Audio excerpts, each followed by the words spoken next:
Dopo Venezia di notte vista a bordo della Caorlina della Canottieri Bucintoro, abbiamo ancora qui il nostro Gilberto Penzo per saperne ancora un po' di più sui suoi modelli. Ma che difficoltà hai avuto ad avviare un'attività di questo tipo?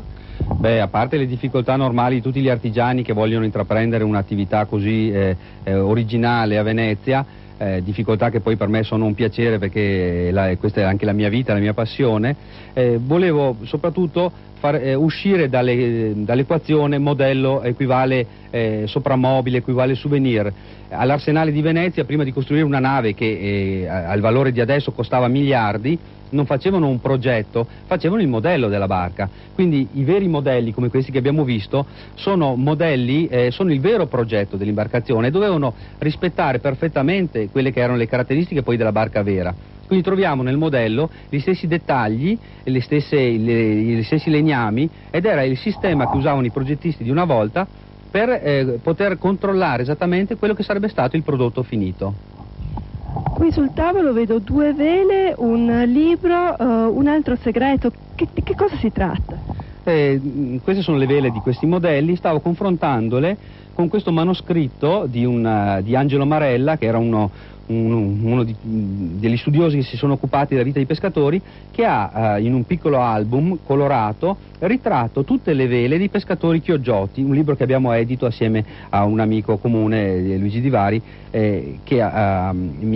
col quale abbiamo collaborato assieme, e questo serviva perché i pescatori si riconoscevano in distanza, non c'era la radio, quindi in lontananza, in questa grande flottiglia di migliaia di imbarcazioni, potevano dire cose Beppi, cose Toni, e potevano eventualmente affiancarsi e arrivare a tiro di voce, diciamo. Quante figure diverse della vela al terzo avete trovato nelle vele? Qui in questo album ce ne sono più di 1000 tipi, quindi non solo c'era la famiglia, ma poi c'era il figlio che si sposava, per cui sulla vela avevano vari segni. Per esempio in questo caso abbiamo il sole e la luna e una specie di araldica pescatoria, cioè la vela veniva dipinta in varie maniere sfruttando i teli, le cuciture, cioè i ferzi, e venivano fatti questi denti, queste venivano chiamate tovage, venivano chiamate penonsin.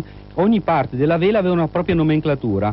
In questo qua aveva i dadi da gioco, questo un fiore, alcuni la croce, altri i simboli del martirio, non so, di Santa Caterina, cioè c'era una grandissima varietà. Qualcuno piaceva bere, per cui c'era il boccale di vino, e anche questo è un campo che va studiato con molta attenzione. Ti sei occupato anche della gondola, stai studiando molto attentamente la gondola. È cambiata molto nei secoli la gondola? Beh sì, è cambiata molto. Adesso a fine mese esce il mio libro sulla gondola, edito dall'Istituto per la conservazione della gondola e la tutela del gondoliere, ed è un'opera che spero definitiva sulla gondola, proprio per uscire dalla tradizione, dagli assassini in laguna, da Casanova, tutta quella pacottiglia, diciamo, che si è stratificata un po' nei secoli in Venezia, arrivare alla gondola come uno dei più alti esempi di architettura navale esistenti al mondo. E proprio di gondole noi vogliamo parlare, di alcune iniziative del Consorzio Gondolieri. Infatti la gondola si ritrova al Museo dell'Accademia, come avevamo annunciato l'altra volta. Uno degli itinerari del Consorzio Gondolieri è proprio il museo in gondola, il Museo dell'Accademia, e noi vogliamo proprio curiosare dentro questo museo. Ecco il prossimo servizio. Dagli stazzi ai modellini delle gondole. Gilberto, hai ricostruito con i vari modelli tutto quanto l'iter della gondola dai tempi antichi fino ai tempi moderni, vero? Sì, adesso i 3 modelli che mi sono rimasti, perché gli altri appunto sono stati acquistati dai musei un po' in giro per l'Italia.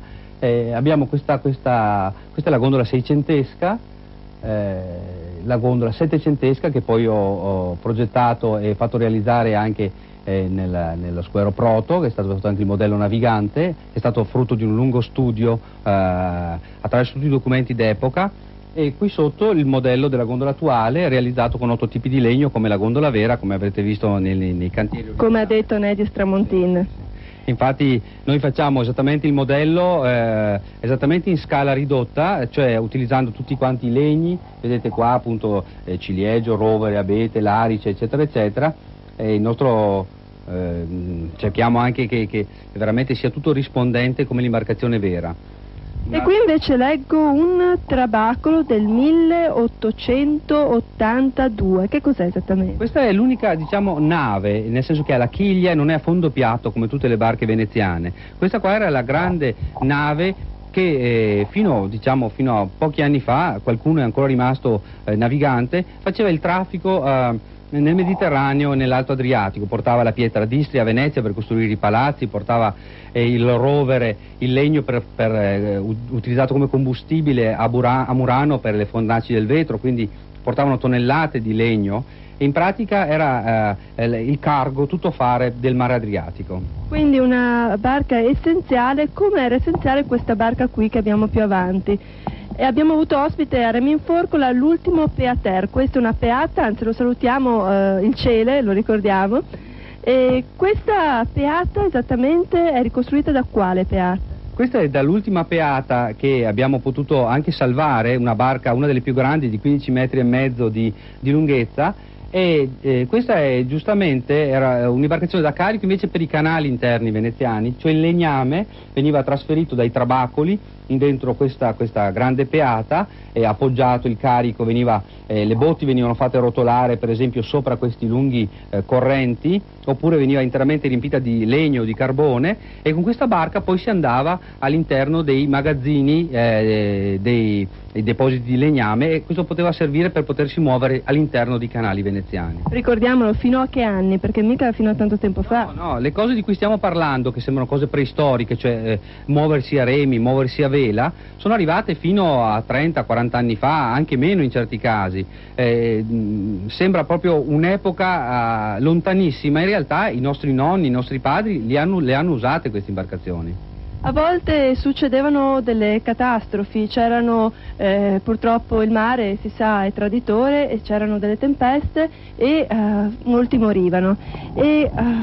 Certi però si salvavano, e se si salvavano mettevano questi ex foto, vero Gilberto? Sì, io le chiamo queste qua disgrazie ricevute, nel senso che succedevano delle disgrazie e chi si salvava realizzava queste qua che venivano chiamate tolele, raffiguravano in sintesi, diciamo in maniera molto naif ma io credo molto sentita, l'avvenimento, in questo caso durante la guerra del 15-18, lo scoppio di una mina che era rimasta all'interno della rete, e in alto sempre o a destra o a sinistra il santo protettore, in questo caso San Marco con il leone come si vede, e in genere le anime del purgatorio, cioè i morti che venivano invocati in questo frangente.